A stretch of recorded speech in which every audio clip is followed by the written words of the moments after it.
Моето дополнително прашање ќе е врзано за одреден документ од 19.6.2018 година, архивиран во Министерството под архивски број 17/4701/7. Овој допис е испратен до директорот на Клиничка болница Штип, Клиничка болница Битола, Клиничка болница Тетово, Општа болница Куманово, Општа болница Струмица, Општа болница Гевгелија, Завод за нефрологија Струга, Општа болница Струга, Општа болница Велес, Општа болница Прилеп, Општа болница Гостивар, Општа болница Охрид, Општа болница Гевгелија, Општа болница Кавадарци, 8 септември, Општа болница Битола, УКРО, Јавна здравствена установа Универзитетска клиника за гастрохепатоентерологија, хематологија, дерматологија, ревматологија, клиника за неврологија и клиника за нефрологија.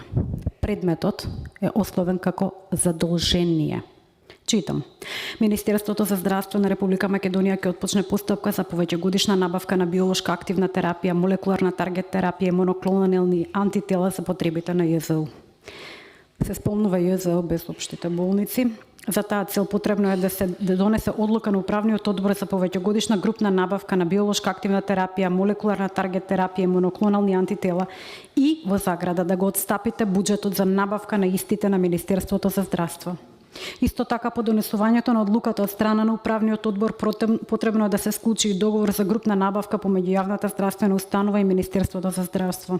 Одлуката од управен одбор, договорот за групна набавка и техничката спецификација со назначени стручни лица од одлуката потребно е да ја доставите во писмена форма до Министерството најдоцна до 22.6.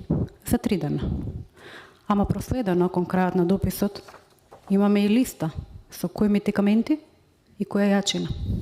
По моето прашање до вас, како екс-министер, во кој момент и во кои околности министерот ќе знае кои медикаменти со која јачина да им наложи да набавуваат преку условен буџет на сите овие здравствени установи? Благодарам.